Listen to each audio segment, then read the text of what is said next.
Okay, welcome. This is chapter 4 of Mason and Dixon by Thomas Pynchon. Had it proved of any help that the Reverend had tried to follow the advice of Epictetus, to keep before him every day death, exile, and loss, believing it a condition of his spiritual contract with the world as given, when the French sail came a twinkling, with never quite invisible death upon the weir fore and aft, with no place at all safe and only the unhelpful sea for escape, amid the soprano cries of the powder monkeys, the smell of charred wood, the muzzle's iron breath. How had these daily devotions, he now wondered, ultimately ever been of use? How? In the snug shambles of the seahorse. To the children he remarks aloud, "Of course prayer was what got us through." "I should have prayed," murmurs Cousin Elinor, to Tenebre's mild astonishment, since appearing in the doorway during a difficult bit of double-back stitch filling 2 days ago, returned from college in the Jerseys. He has been otherwise all boldness. Not seized a match, not gone running up and down the deck screaming and lighting guns as you went, cousin. The twins consult each other's fizzes, pretending to be stricken. Ethelmer smiles and amiably placates the Reverend, and less certainly Mr. Lespark, his own uncle, as if to say, "We are surrounded by the pious, and their well-known wish never to hear of anything that sets the blood a-racing." Bray looks away, but keeps him in the corner of her eye, as if to reply, "Boy, blood may race as quietly as it must." Mr. Lespark made his fortune years before the war, selling weapons to French and British settlers and Indians alike, knives, tomahawks, rifles, hand cannons in the old Dutch style, grenades, small bombs, trouble yourself not, he liked to assure his customers, over diameter. If there are account books in which casualties are the units of exchange, then, so it seems to Ethelmer, his uncle is deeply in arrears. Ethelmer has heard tales of past crimes, but can hardly assault his host with accusations. Everyone knows that is considering Uncle Wade as some collection of family stories everyone remembers. Some adventures have converged into a saga that is difficult to reconcile with the living uncle, who sends him bank drafts on whims, inscrutable, that catch the nephew ever by surprise, frequents the horse races in Maryland, actually once fed apples to the great Selim, and these days doesn't mind if Ethelmer comes along to visit the stables. At the late autumn meet, gaily dressed young woman, fancier than he thought possible, had waved and smiled, indeed come over bold as city cats, engaged Ethelmer in conversation. Though young, he was shrewd enough to smoke what they were after was his plainness, including an idea of his innocence, which they failed to note was long, even enjoyably departed. "He wants what?" Mason, nodding with a sour smile. "Out of our expensive, shall it leave us enough for candles and soap, do you guess?" No one's sure, Captain Smith, having not himself appeared before the council, rather his brother came and read the captain's letter. £100 apiece? 100 guineas. Ugh. That suggests they expect someone to come back with a counteroffer. As it isn't us, who would that be? It comes down to the Royal Society, or the Royal Navy, as Mason has heard it. The council milled it all about, like domestic fowl in perplexity, repeating "proportional share" in tones of outrage. Proportional share? Leaving this post captain the right to lay it out, as he calls it, at his pleasure. Some captain! Step away from a privateer, by God! Aggrieved voices echoing in the great stairwell. Silver ringing upon silver, sugar loaves and assorted biscuits, French brandy and coffee, stick flourishes, motes of wig powder, jigging by the thousands in the candlelight. Immediately raising a particular suspicion unworthy of this captain goes without saying, and yet not to be easily distinguished from petty extortion. Quite the sort of behavior Lord Anson's forever on about eradicating. And other remarks in the same line, reports Mason. They were just able at last to appoint a committee of two to wait upon Lord Anson himself, who took the time to inform them that in the Royal Navy a ship of war's captain is expected to pay for his own victualling. Really, said Mr. Meade. I didn't know that, my lord. Are you quite? I didn't mean that, of course, you're sure, but rather, his thought being, endeavored Mr. White, that all this time we'd rather imagine that the Navy, alas, gentlemen, one of many sacrifices necessary to the strange servitude we style command, replied the First Lord. Howbeit, 'twill depend largely on how much your captain plans to drink, and how many livestock he may feel comfortable among. Hardly due to be slipping in goat shit whilst trying to get 10 or 12 guns off in proper sequence, sort of thing. At the same time, we cannot have our frigate captains adopting the ways of street bullies, and this approach to one's guests, it does seem a bit singular. We'll have Stevens or someone send Captain a note, shall we? Invoking gently my own poised thunderbolt, of course.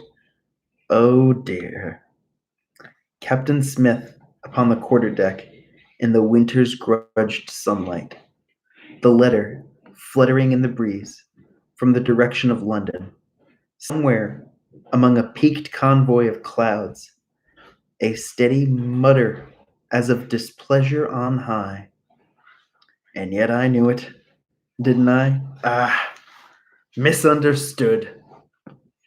Far from any extortion scheme, it had rather been the captain's own expectation, the fancy of a heart unschooled in guile, that they would, of course, all three be messing together, day upon day, the voyage long, in his quarters, drinking Madeira, singing catches, exchanging sallies of wit and theories about the stars. How else? He being of such a philosophical leaning, and so starved for discourse, it never occurred to him that other arrangements were even possible. I assumed foolishly that we'd go in equal thirds, and meant to ask but your share of what I hope to be spent out of my personal funds upon your behalf. Not to mention that buying for three at certain chandleries would have got me a discount. What matter? Best of intentions, gentlemen. No wish to offend the First Lord. Our great circumnavigator, after all. My hero as a lad. We regret it, sir, Dixon offers. Far too much whim-wham. Mason brings his head up with a surprised look. Saintly of you, considering your screams could be heard out past the Isle of Wight. Now previously unconsulted, I am expected to join this love feast. Dixon and the captain, as if in conspiracy, beam sweetly back till Mason can abide no more. Very well. Though someone ought to have told you, Captain,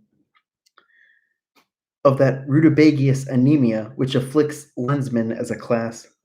The misunderstanding then should never have arisen. Gracious of you, Mr. Mason, cries Dixon heartily. Most generous, adds the captain. 'Tis arranged at last that they will be put in the lieutenant's mess, which is financed out of the ship's account, that is, by the Navy, and take their turns with the other principal officers in dining with the captain, whose dreams of a long, uneventful voyage and plenty of philosophic conversation would thus have been abridged even had the Legrand never emerged above the horizon. On the 8th of December, the captain has an express from the Admiralty ordering him not to sail. Furthermore, he informs Mason and Dixon, Ben Coulin is in the hands of the French. I see no intention of any plans to retake the place soon. I'm sorry. I knew it. Dixon walking away, shaking his head. We may still make the Cape of Good Hope in time, says Captain Smith. That'll likely be our destination, if and when they cut the orders. No one else is going there to observe, Masonette says. Odd, isn't it? You'd think there'd be a team from somewhere. Captain Smith looks away, as if embarrassed. Perhaps there is, he suggests, as gently as possible. As they proceed down the channel, aye, and that's the tail of the bolt, a sailor informs them, where the Remails went down but the year February, losing 700 souls. They went in southwest weather. The sailing master could not see. He gambled as to which headland it was, mistaking the bolt for Ramhead, and lost all. This is league for league the most dangerous body of water in the world, complains another. Sands and streams, banks and races. I've no peace. We're past the start point and headed for the sea. Till we're past the start point and headed for the sea. Can this lad get us out all right? Oh, young Smith's been around forever. Collier sailor. If he's alive, he must have learned somewhat. Passing the start point at last, the coxcomb of hilltops to starboard, the ship leaning in the up-channel wind, the late sun upon the heights, more brilliant golden blue than either landsman has ever seen. The cold of approaching night carrying an edge, the possibility that by morning the weather will be quite brisk indeed. Sumatra, sings the sailors of the Seahorse, where the girls all look like Cleopatra. And when you're done, you'll simply barter her for yet another twice as hot. La la la la la la la la la. For the day he assumed command of From the day he assumed command of the Seahorse, Captain Smith has lived in a tidy corner of hell previously unfamiliar to him. Leaving the rain-swept landing, rode out into the wet, heaving groves of mass and spars upon Spithead, mid sewage and tar and the breath of the wind. He had searched with increasing desperation for some encouraging first sight of his new command, till obliged at last to accept the remote, scruffy sixth rate, throwing itself like a tethered beast against its anchor cables. Yet, through the crystalline spray, how gilded comes she, how corpuscently edged in a persisting, and if glories there be, glorious light. And he knows her. It must be from a dream. How could it be other? A light in which all pain and failure, all fear, are bleached away. He'd been greeted at the quarterdeck by a youth of loutish and ungathered appearance, recruited but recently in a press gang sweep of Wapping, who exclaimed, "Damn, look at this, boys! An officer what knows enough to come in out of the rain." Trying not to bark, Captain Smith replied, "What's your name, sailor?" "By some, I be styled Blinky." "And who might you be?" "Attend me, Blinky. I am the captain of this vessel." "Well," advised the young salt, "you've got a good job. Don't fuck up." Steady advice. He haunts his little raider like a nearly unsensed ghost, now silent upon his side of the quarterdeck, now bending late and dutifully over the lunar distance forms. He wishes to be taken as a man of science, opines the Reverend upon first meeting the astronomers. Perhaps even seeks your own good opinion, mentioned in a report to the Royal Society. However you do that sort of thing, choosing to stand with the ingenious and philosophical wing of the naval profession rather than its traditional and bloody-minded one. Though he would fight honorably, Captain Smith does not consider his best game to be war. The vessel herself, however, enjoys a reputation for nerve, having proved it at Quebec. Fearless under the French batteries of Beauport, part of a diversion, whilst the real assault proceeded quite upon the other flank. Out of the troop-carrying ships that had sailed past the city, further upstream, thenceforward is her glory assured. She has done her duty in the service of a miracle in that year of miracles, 1759, upon whose Ides of March Dr. Johnson happened to remark, "No man will be a sailor who has contrivance enough to get himself into a jail, for being in a ship is being in a jail, with the chance of being drowned.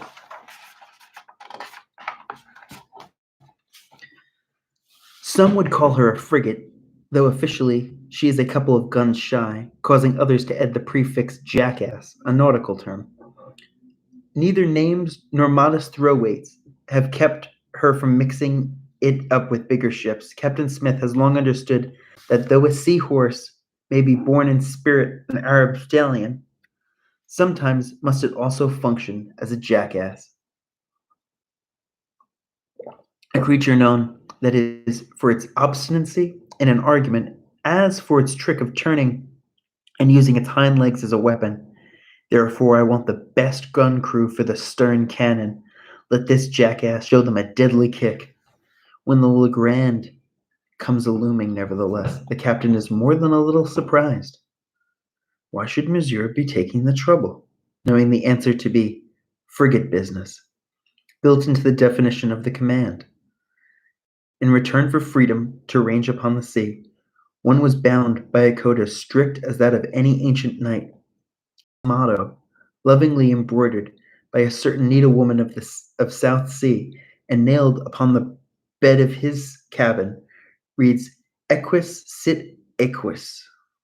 Now equus, according to the helpful young Reverend Cherrycoke, means an armed horseman ranging the land, Dixon suggests, as a frigate sailor the sea. Later, in old Rome, it came to mean a sort of knight, a gentleman somewhere between the ordinary people and the Senate. Sit is may he, and equus means just, also perhaps even tempered.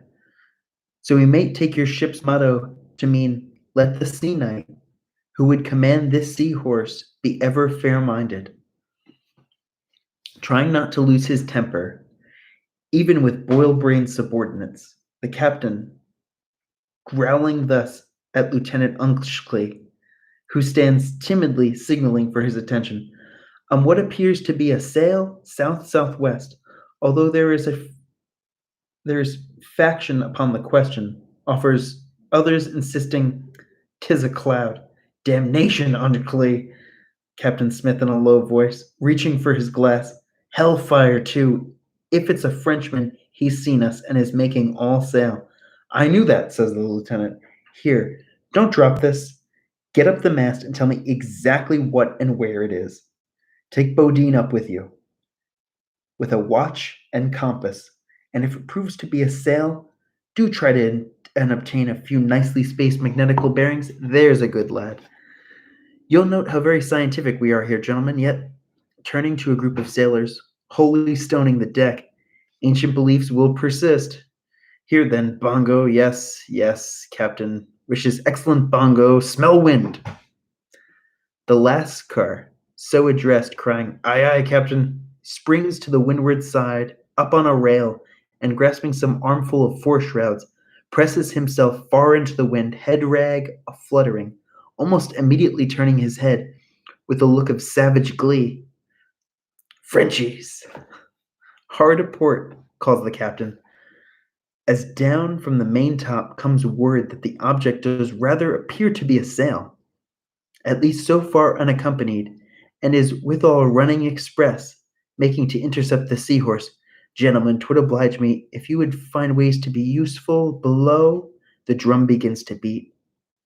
They have grown up, English boys, never far from the sea, with tales of its battles and pirates and isles, just off the coast of paradise.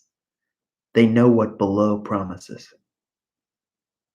At first it seems but a toy ship, a toy destiny.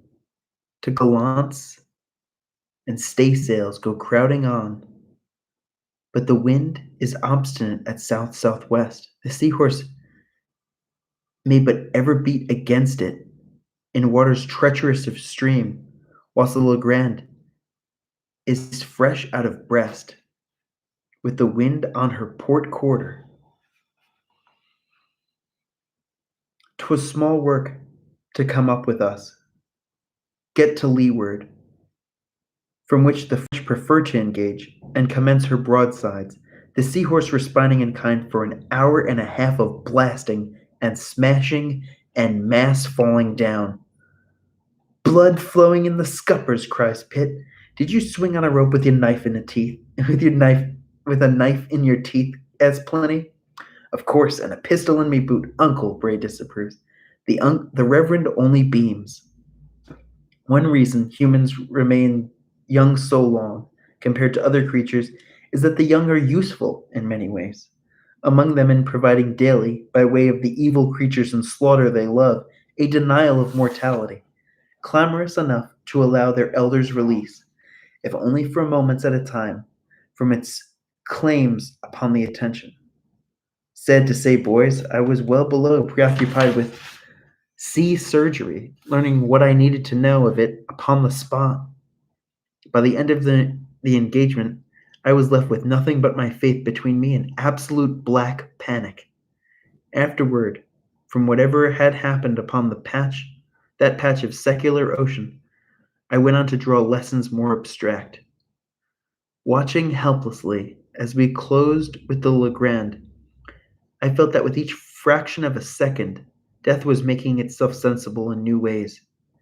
We were soon close enough to hear the creak and jingling of the gun tackle and the rumble of trucks upon the deck. Then to see the ends of the rammers backing through the gun ports and vanishing as cartridges and wads were pushed into place, and the high-pitched foreign jabbering as we leaned ever closer. Broadsides again and again, punctuated by tacking so as to present the guns of the other side, ringing cessations to which came the thumps of reloading, the cries of the injured and dying, nausea, speechlessness, sweat pouring, then broadsides once more.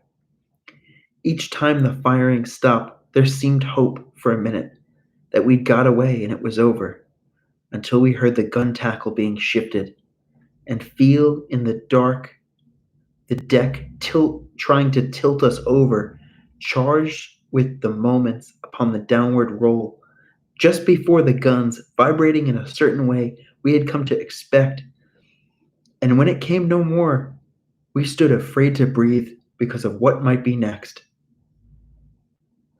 The astronomers and I, meanwhile, endured intestinal agonies so as not to be the first to foul his breeches in front of the others, as the spars came crashing from above, and the cannon sent sharp thuds through the ship like cruel fists boxing our ears, knocking cockroaches out of the overhead, blows whose personal malevolence were more frightening even than their scale.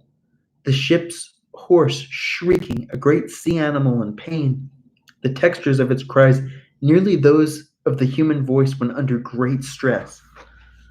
Although Dixon is heading off to Sumatra with a member of the Church of England, that is, the ancestor of Troubles, a stranger with whom he moreover but hours before was carousing exactly like sailors, shameful to say, yet erring upon the side of conviviality, will he decide to follow Fox's advice and answer that of God in Mason, finding it soon enough with the battle all around them when both face their equal chances of imminent death. Disillusion, noise, and fear, below decks reduced to nerves, given into emprise of forces invisible yet possessing great weight and speed, which contend in some phantom realm.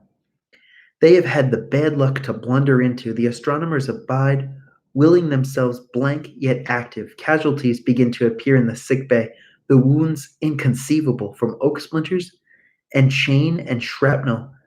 And as blood creeps like evening to dominion over all surfaces, so grows the ease of giving in to panic fear.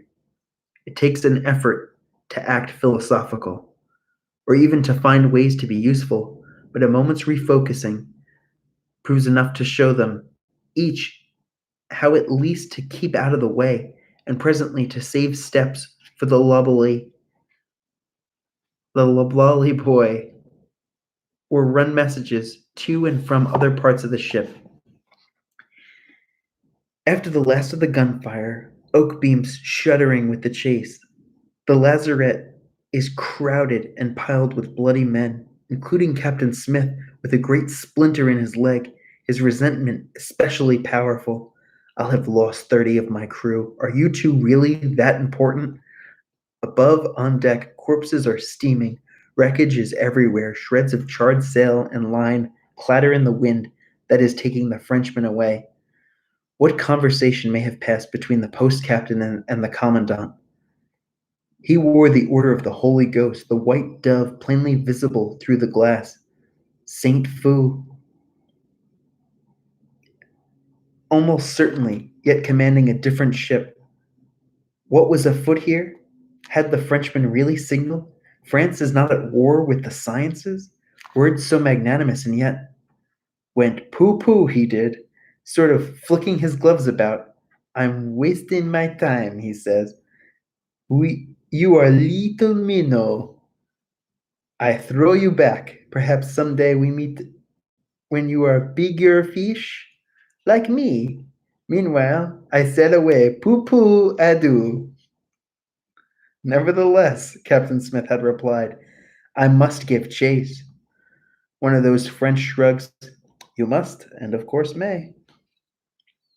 But she is too wounded.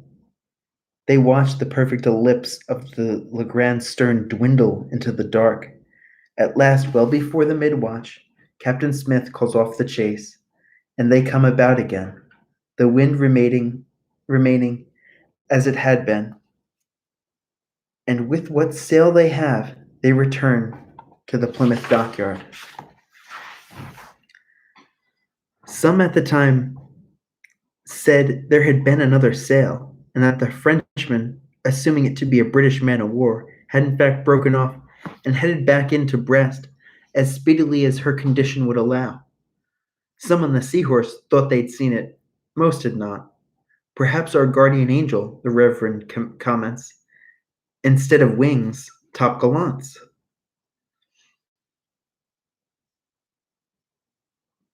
A year before, morale aboard the Legrand, never that high to begin with, had seemed to suffer an all but mortal blow with news of the disaster to the Brest fleet at Quiberon Bay. In calculating her odds vis-a-vis the Seahorse, the invisible gamesters who wagered daily upon the doings of commerce and government must have discounted her advantage in guns and broadside weight, noting that a crew so melancholic is not the surest guarantee of prevailing in a naval dispute. Yet considered as a sentient being, the French ship continued to display the attitude of an undersized but bellicose sailor in a wine shop, always upon the qui-vive for a scrap, never quite reaching the level of glory it desired, always tete dernier of the squadron, ever chosen for the least hopeful missions, from embargo patrols, off-steaming Red Dawn coasts below the equator to rescue attempts beneath the shadows of the mountainous waves of winter storms in the Atlantic, forever unthanked, disrespected, laboring on, beating, now alone, at night, back into the Brest for new spars and rigging and lives. Ooh. La Francia, with a certain debonair little mordaunt upon the ia, ni fait pas la guerre, contre la sciences. France is not at war with the sciences. Sung incessantly to the shipmade port, and then by the working parties at the quay, with the sour cadences of sailors in a distress not altogether bodily, humiliated, knowing better, yet unable to keep from humming the catchy fragment, its text instantly having joined the company of great humorous naval quotations, which would one day also include I have not yet begun to fight, and there's something wrong with our damned ships today, Chatfield. Long after nightfall, Mason and Dixon, officially relieved of their medical duties, reluctant to part company, go lurching up on deck, exhausted, laughing at nothing, or at everything. being alive when they could easily be dead. Despite the salt rush of wind, they can no more here than below escape. Caught in the drape of the damaged sails, the reek of the battle past, the inside of trees and of men, they have to prop each other up till one of them finds something to lean against. Well, what's this then? Inquires Mason. More like a transit of Mars, with us going across its face. Were I less of a cheery lad, why, I'd almost think it has occurred to me. They knew the French had bent Glen. What else did they know? That's what I'd like to know. Are you appropriating that bottle for some reasons I may not wish to hear, or I thank you. They pass the bottle back and forth, and when it is empty, they throw it in the sea and open another. All right, that's the end of chapter 4. I hope you enjoyed that. It's again, really horrifying scene. They really get caught in the beginning of it, and it's first mentioned in the end of chapter 1. It's basically when the Reverend talks about getting on a ship for the first time, and the line he says, "Here came Jean Crapaud looming, 34 guns worth of disaster, and only one lesson." So again, that's what they were outnumbered by. He said, God, what were they, like 20? They were a couple of guns shy of being called a frigate, and they had 34 guns, which is obviously much more than a frigate. So they got the crap kicked out of them. And what's really startling is that this incident aboard the Seahorse is going to get mentioned again and again. And the first 25 chapters or so are all have nothing to do with America. And then a good 2/3 of the book after that will all be about America. And then again, you're going to hear this this story again and again. This really dark battle on the Seahorse, but it's always going to mean something else. And really, it's what bonds Mason and Dixon together, I think, more than anything else, is that their kind of survival through it and how they mentioned a part where they meet each other's eyes, and the Reverend too. Of course, that's the first time they meet him, so they're always going to have this kind of resentful attitude towards him, as kind of a bearer of bad luck or something like that. But the characters are so vividly realized. Even Captain Smith, which you don't really get to see much more of him, but just the scenes are so vivid. Even the sailor who talks to him when he first meets him, Blinky. Like Pynchon cannot make an uninteresting character in this entire book. It's just every single character that's going to come on this stage is just full of life, and the captains are especially vivid. Again, as we get further and further on, the captain. Well, again, that's chapter 5. So that's all for now. Hope you enjoyed.